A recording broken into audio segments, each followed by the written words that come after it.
Hey guys, this is George, your favorite registered nurse, travel trotter, fashion fiend, and foodie, and we are going to discuss arguably the three biggest collections coming this fashion month, which are Matthieu Blazy's first collection for Chanel, which is scheduled for October, Pierpaolo Piccioli's first collection for Balenciaga, also scheduled for October, and finally Demna's first Gucci presentation, or as the press is calling it, a creative moment, which will be showcased today at 6 p.m. I've seen the pictures that came out yesterday, so we'll get into that.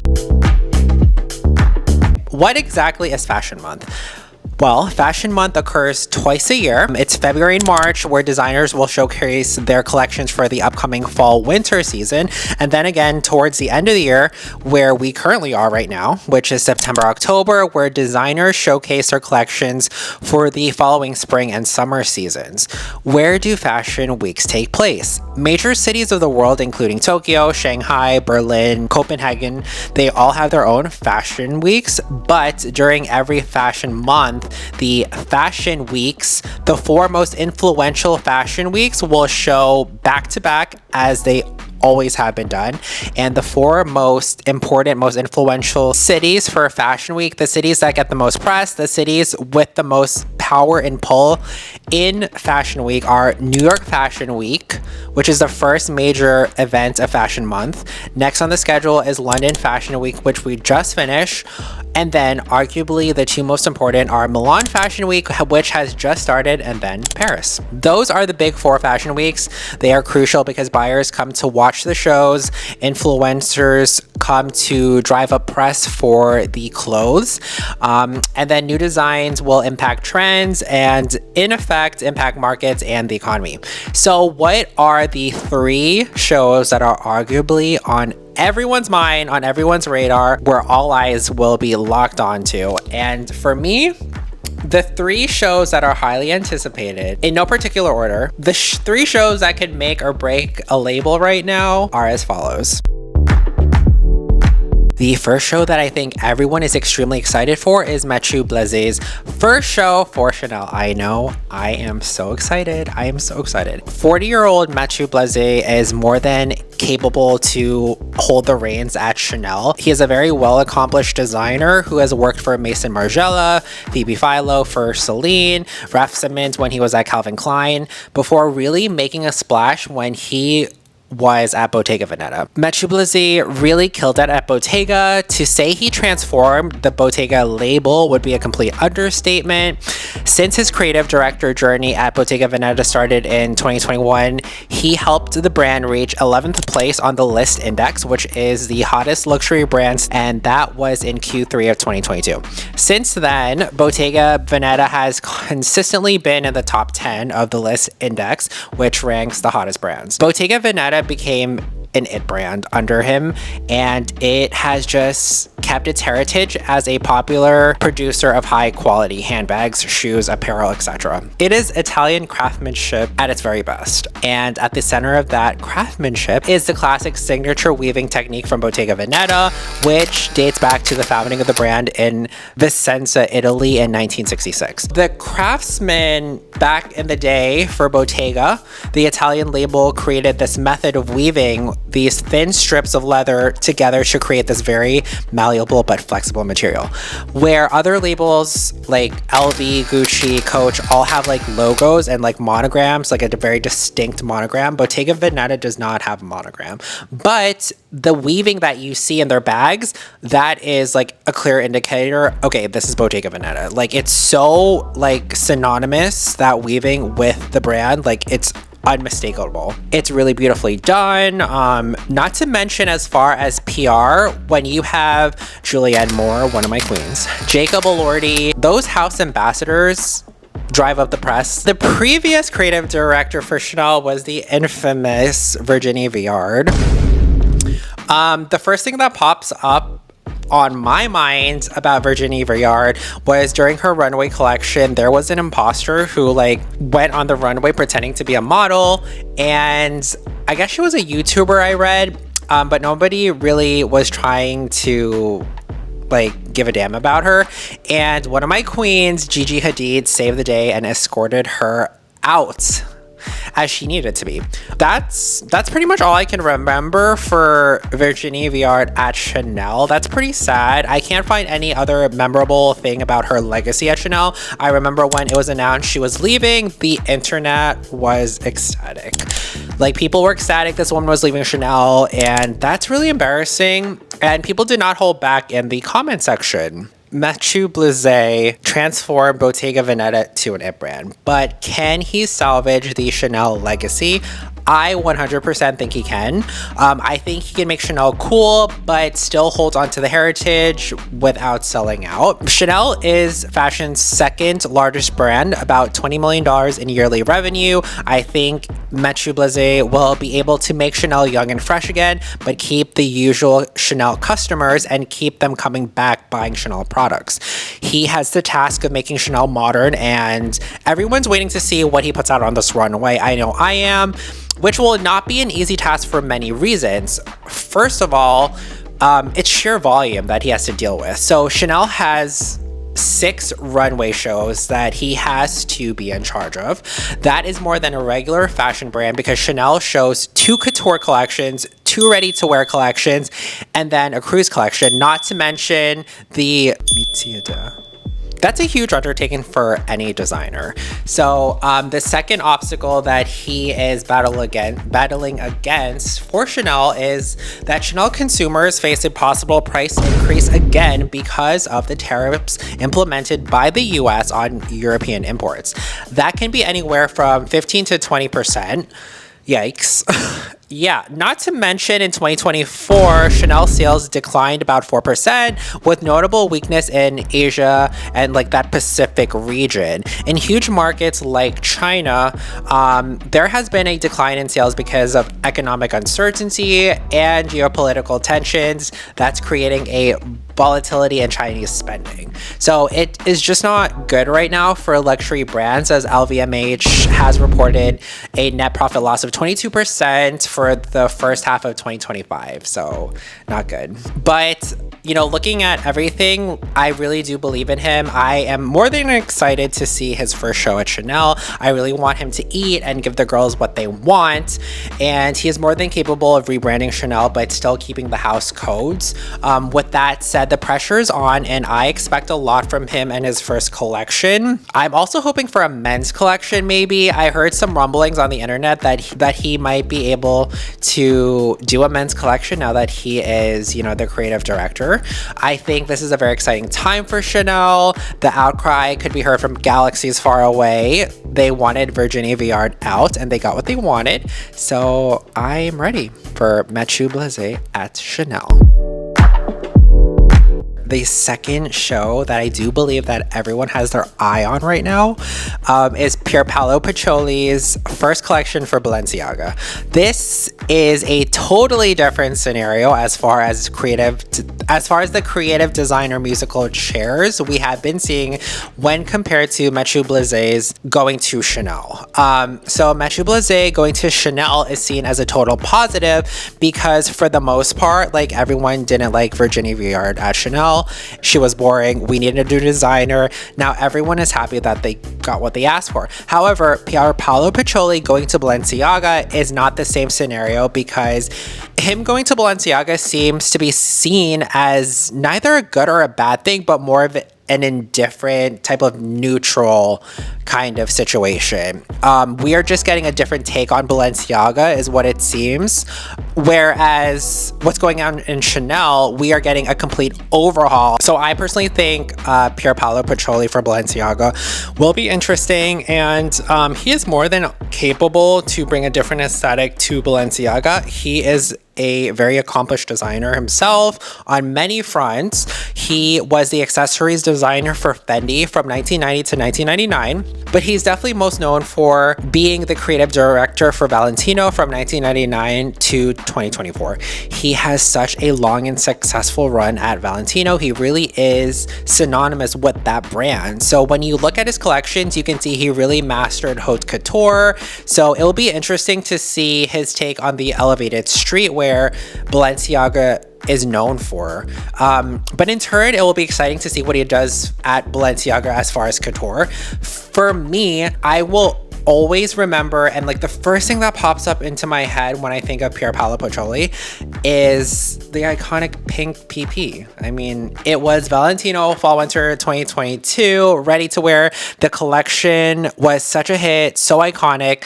The collection is that famous like shade of fuchsia, the pink PP with PP standing for Pierpaolo Piccioli, of course. That the whole runway was that color. And I remember just like everyone was wearing that shade, those chunky platforms. It was such a moment in time, you had to be there. Everyone was wearing that fuchsia, every red carpet, the girls were girling in pink PP. But can he be successful with his job at Balenciaga? It's like a totally different undertaking.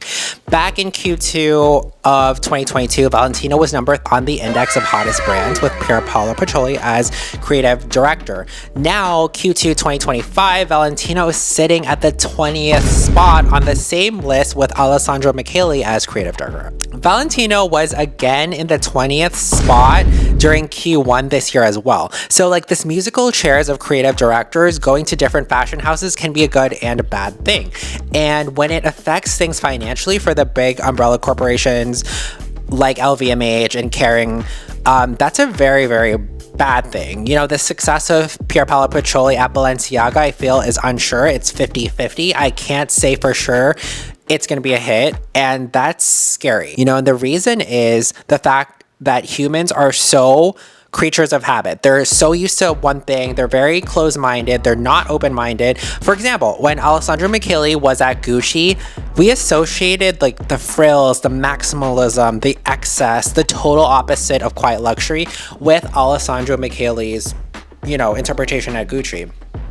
It was the hottest brand when Alessandro Michele was there at Gucci. Sales were successful. Like, to say that they were successful is kind of an understatement. It was like a total reinvigoration and reignited like fire in Gucci and that Gucci brand. Now Alessandro Michele is in Valentino, and look at the last index. Valentino is dead last, and Alessandro Michele is doing like the same exact thing that he was doing at Gucci, but it's not working. It's like not clicking, you know?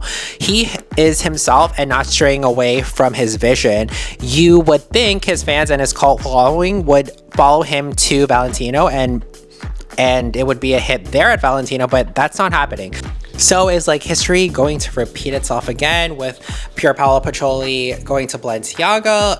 Just like Alessandro Michele's clear vision when he was at Gucci with like this maximalism and total disregard of quiet luxury, Demna's vision for Balenciaga was dark, mysterious, alien-esque, grotesque, like monster vibes. Like, can we disassociate that Balenciaga and give Pierpaolo Piccioli a fair chance with his take at Balenciaga? Or is it going to be like Alessandro Michele, where Demna's vision and visuals and whole aesthetic are too strong for us to dissociate him with Balenciaga and ultimately lead to Pierpaolo Piccioli, you know, flopping at Balenciaga? Can we give him a chance, you know? Pierpaolo Piccioli and Demna are two like very different designers. I expect to see a softer, kind of smoother Balenciaga when Pierpaolo Piccioli's there. Demna's collections were very oversized, very dark and mysterious. That won't be Pierpaolo Piccioli's collection. I see him making Balenciaga more feminine, more dramatic, more use of color. I think the New York Times put it really well in their article for Get Ready for a Kinder, Gentler Balenciaga by Vanessa Friedman. She writes, Mr. Piccioli, after all, is one of fashion's greatest. His vision is more utopian than dystopian. I think that's a great way to put it. We're just gonna have to see how the public reacts to it. So last but not least, closing out the top 3 collections this fashion month that all eyes will be on in no particular order will be Demna's collection. Well, it can't be, it's not the collection, it's, what are they calling it? A creative moment for Gucci. So this is very different because it's not going to be a whole collection runway. It's going to be something different. And I saw the pictures yesterday that were dropped. I think I saw them on either Vogue or Women's Wear Daily. It had Demna all written all over it, like completely Demna. If you told me like from far away this was the new Balenciaga collection while Demna was still there, I would have believed you. I mean, it screams Demna. Absolutely.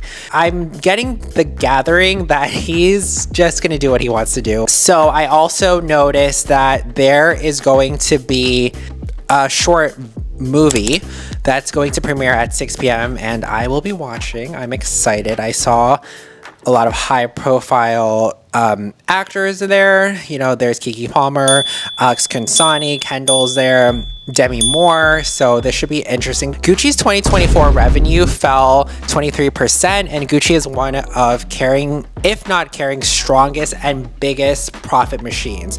So fashion analysts said that Gucci and Kering picking Demna to be Gucci's fearless leader and creative director is an attempt for them to make Gucci a global trendsetter again. But investors are still not sold for Demna being Gucci's creative director. When Kering announced Demna was the new creative director, Kering plunged 10% in stock value, I believe that day. I believe that plunge is because people are not sure if Demna can turn Gucci around, which is valid because, you know, he is a very one-track minded designer, I feel like. Before everything started to drop for Demna's Gucci collection, I feel like we already saw his inspirations. So like now in a deleted Instagram post of Demna's husband, who is seen wearing pieces in a cropped leather jacket and jeans, Demna has already said in a recent interview with Hamburg newspaper Die Zeit, Demna said, quote, "I'm very uninterested in plus sizes at the moment. I've been there, I've done that. Today, oversize is part of mainstream fashion, but really not in a good way. Oversize doesn't interest me so much anymore." Not only that, but a week ago, we saw the Gucci website start to campaign for their new sneaker, which is the Gucci Shift.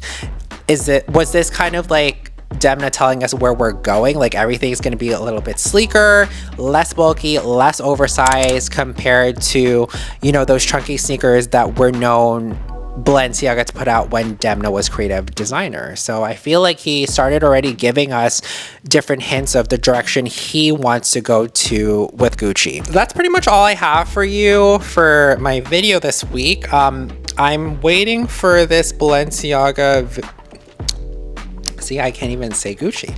I'm waiting for this new Demna video to drop. It's almost 6 o'clock, so I will watch that and I'll give my reaction. I'm ready. I'm nervous. Am I nervous? I don't think I'm nervous, but I am excited. A few moments later. All right, guys, so this is what we're waiting for. 6 p.m.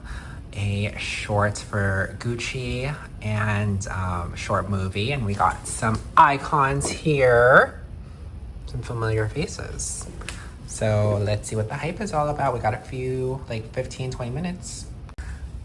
Okay guys, so it is 6 o'clock, so let's see what's going on here. Well, what the fuck, it's already 6 Eastern. Okay, what the hell? Okay, I had to refresh. Here we go. Oh my god. I can't hear anything. Okay, here we go, guys. Here we frickin' go.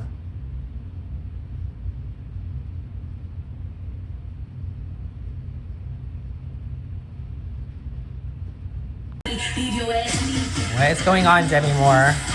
She gonna go crazy. Is she gonna go crazy? Everybody wants to know what don't you would do if Demi, what's going on? This is the Substance Part 2. I've been having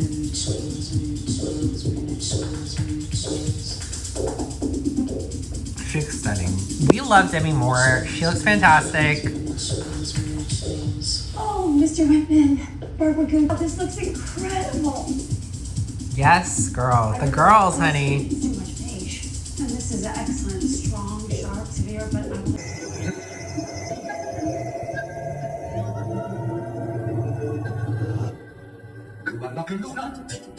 It felt like Demna was telling us, like, there are aliens, like, we already knew. And it feels like, I don't know, it felt like he was trying to tell us that he's under a lot of pressure with the new Gucci undertaking.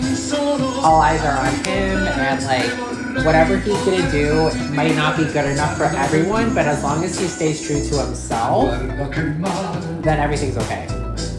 I don't know, that's how I interpreted it. Like, he is the mother. And, like, he'll never be everything to everyone. But do you want to be everything to everyone? No, not really. Okay, that's all I got for you guys. Bye!